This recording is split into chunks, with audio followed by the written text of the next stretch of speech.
Pancasila.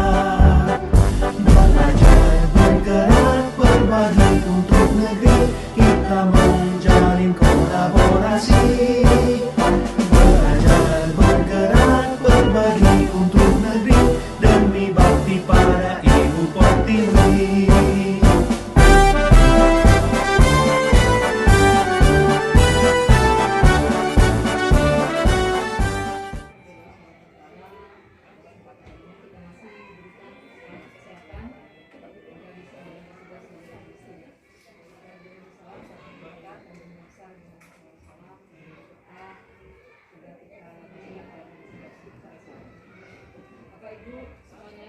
Beberapa pertanyaan yang banyak ya, tidak konsentrasi juga mengingat pada waktu itu saya mau mengantarkan anak saya menikah di Purwokerto, jadi sambilan dikejar waktu. Pak Julian memang kadang-kadang ngomongnya aja kan kurang konsentrasi karena terlalu banyak beban. Tapi kita nggak tahu di balik itu apa maksud dari tujuan pemerintah untuk menjadi penggerak ini. Karena memang di dunia pendidikan kita sekarang ini banyak desas-desus untuk kita, terutama banyak tidak mengenakan. Begitu saja dapat sampaikan. Wabillahi taufiq wal hidayah. Wassalamualaikum warahmatullahi wabarakatuh.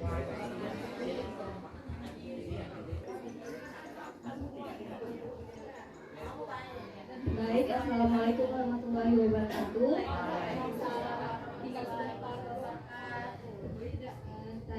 Tadi sudah kita dengarkan dan sambutan dari Ibu Kepala Sekolah.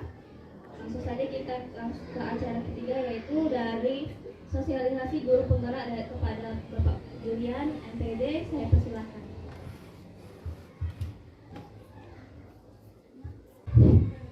Assalamualaikum warahmatullahi wabarakatuh. Yang saya hormati Ibu Kepala Sekolah SD Negeri 1 Kota Bengkulu, yang saya hormati memimpinnya, sehingga mereka nanti bisa berprestasi, bahkan mungkin kalau bisa sampai ke tingkat nasional. Mereka pintar di bidang akademik, banyak guru-guru kita juga yang sudah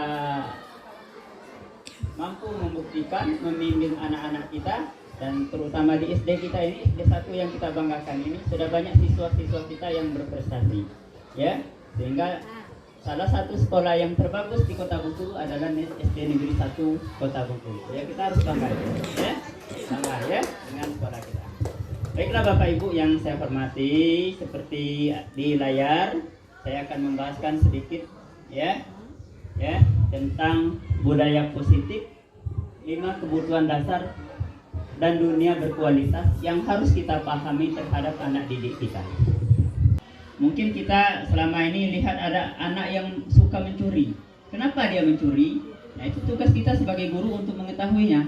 Mungkin karena dia kurang kasih sayang, atau orang tuanya kurang memberi kesenangan, atau karena dia kurang bahagia di rumahnya, maka dia cari perhatian di sekolah untuk dengan kawan-kawan dan guru-gurunya. Sehingga harapannya dari kegiatan yang dia lakukannya itu dia bisa mendapat kebahagiaan dari apa yang dilakukannya itu. Nah, menurut Bapak dan Ibu, ya, apa yang akan Bapak Ibu lakukan kalau terjadi kasus seperti ini? Ya. Coba, silakan Bu. Ini Assalamualaikum warahmatullahi wabarakatuh. Caknya cuman hamu aja yang diganti deh. Kasusnya hampir kena ini.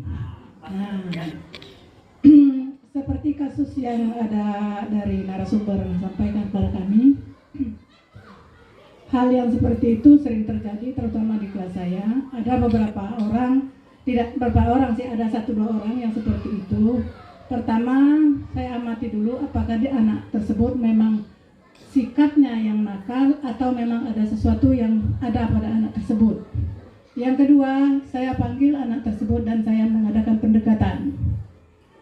Ada jawaban yang bagus yang kadang-kadang memang kita menyentuh. Anak seperti itu kadang-kadang memang dia tidak dibekali dari rumah. Dan ada juga kadang-kadang memang dia kenakalan yang mungkin dia kebiasaan dari lingkungan di rumah. Apakah tetangganya yang lingkungan bermainnya di rumah. Tapi setelah saya lakukan hal seperti itu, saya pendekatan pada anak, saya menasihatinya dan memperhatikannya setiap hari sampai dia berubah. Alhamdulillah sudah. Hanya yang belum berhasil saya lakukan ini masalah kenakalan membuli kawan. Itu masih pendekatan. Setelah saya perhatikan, memang dia di rumah terlalu dimanja dan tidak pernah diberi kesempatan untuk dia berasa bertanggung jawab. Umpamanya mau makan dia diambil, disuapin, kemudian mau mengerjakan tugas dia menuliskan dan orang tuanya mungkin kakaknya mendiktekan. Tidak ada diberikan padanya itu rasa tanggung jawab. Itu saja sebagai pengalaman. Hampir Bu Nurul itu, bukan Abu Ambar. Makasih pada Bu Nurul. Nah, ini salah satu kasus yang sudah terjadi memang di sekolah kita menurut Bu Nurul ya. Jadi memang benar apa yang disampaikan Ibu Nurul. Kita sebagai guru ya bagaimana kita melakukan pendekatan kepada siswa. Berarti Bu Nurul sudah melakukan segitiga restitusi. Kita tanyakan kepada siswa kenapa dia melakukan hal tersebut. Setelah kita tahu alasannya, kita validasi apa yang harus kita lakukan untuk mengatasi anak tersebut sehingga dia tidak akan mengulangi hal yang dilakukannya itu dengan penuh kesadarannya ya. Jadi tanpa ada paksaan, bukan karena takut dengan Bu Nurul, namun dia melakukan perubahan karena dia punya kesadaran sendiri. Ya, setelah itu sesuai kata Bu Nurul tadi, ya kita kasihkan ya kebijakan-kebijakan sehingga tidak merugikan oleh siswa tersebut. Nah, karena waktu juga terbatas, nanti kita lanjutkan lagi Bapak Ibu ya. Nah, jadi dari kasus di atas, dari kasus Doni di atas, kalau Ibu Ambarnya, bukan Ibu Nurul Bu ya, mendapat alasan dari Doni karena dia lapar, berarti Doni itu sedang mencari kebutuhan dasarnya, yaitu kebutuhan untuk bertahan hidup. Mungkin dia lapar, jadi dia perlu untuk bertahan hidup. Bagaimana cara dia memenuhi kebutuhan itu? Mungkin dia belum dapat dari orang tua, atau orang tuanya lupa ngasih jajan, sedangkan dia lapar, maka dicarinya salah satu untuk memenuhi kebutuhan hidupnya. Apa ya? Dengan merampas milik orang lain, walaupun hal itu tidak sesuai dengan norma yang berlaku di sekolah kita. Nah, tugas kita sebagai guru bagaimana menyikapi hal tersebut. Mungkin kita bisa melakukan pendekatan dengan anak ya. Kita nasihati seperti kata Bu Nurul tadi, kita kasih motivasi bahwa perbuatan itu tidak baik. Kalau memang anak-anak lapar, Ibu mungkin ada kelebihan rezeki. Ini ada duit 5.000, kasihkan untuk Ibu input untuk si Doni tadi ya. Kalau belum ada, mungkin ada kawan-kawannya mau menyumbang, kita tawarkan kepada kawan-kawannya untuk mengasih makanan kepada si Doni. Atau juga mungkin sekolah menyediakan makan untuk anak-anak kita. Jadi kita manfaatkan itu sehingga kebutuhannya untuk bertahan hidup bisa terpenuhi.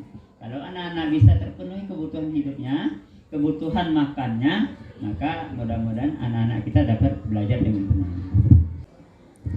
Nah, Bapak dan Ibu yang saya hormati, dari beberapa yang saya sampaikan tadi, kesimpulan kita bahwa manusia hidup itu membutuhkan ya sesuatu yang mendasar bagi mereka.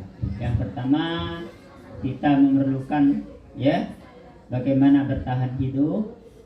Kita memerlukan dan mendapatkan kasih sayang. Kita perlu pengakuan, penguasaan akan kemampuan yang dimiliki, begitu juga anak ya. Perlu kebebasan dan perlu kesenangan. Ringkasan dari apa yang disampaikan tadi bahwa yang bertahan hidup kita perlu ya keselamatan, itu kesehatan tadi, keamanan, kita punya rasa nyaman, memiliki keturunan dan sebagainya. Cinta kasih sayang, keintiman, kedekatan dengan kawan kita, keanggotaan, keterhubungan dan hubungan. Penguasaan, kita perlu kontrol, prestasi, ya, kompetisi dan pengaruh. Ya, jadi anak-anak itu punya kemampuan dan bakatnya masing-masing. Mereka juga perlu kebebasan, ya, merdeka, tidak terlalu dikekang, perlunya pilihan dan kreativitas. Yang selanjutnya kesenangan, adanya hiburan, kegembiraan, tawa, belajar dan sebagainya. Nah, Bapak Ibu, mungkin inilah yang bisa saya sampaikan. Sebelum saya tutup, mungkin ada Bapak dan Ibu ada yang mau didiskusikan atau ditanyakan atau ada pendapat lain, mungkin dari Ibu Sarmayini atau yang lain-lain. Nanti bisa kita bahas bersama-sama. Nanti kalau saya nggak bisa jawab, lain kali akan saya jawab. Ada kira-kira kawan-kawan yang mau? Boleh? Masih masukan? Ada? Ya, kalau nggak ada, saya secara pribadi mengucapkan terima kasih atas waktu Bapak dan Ibu. Nanti di luar konteks ini kita bisa berdiskusi, berkolaborasi bagaimana kita menciptakan pembelajaran yang terbaik untuk anak didik kita di SD 1 ini. Karena SD 1 ini sudah salah satu sekolah yang dianggap orang favorit. Jadi jangan sampai sekolah kita ya menjadi sekolah yang menurun menurut mereka. Jadi buatlah sekolah kita ini untuk melakukan perubahan-perubahan, dan saya lihat alhamdulillah semenjak Ibu Sukma sudah banyak perubahan yang positif. Saya juga belum terlalu lama, namun saya sudah merasakan. Ya mungkin demikianlah yang bisa saya sampaikan. Sekali lagi saya mohon maaf atas semua kesalahan atau kata-kata yang kurang berkenaan di hati Bapak dan Ibu. Saya sekali lagi mengucapkan terima kasih. Assalamualaikum warahmatullahi wabarakatuh.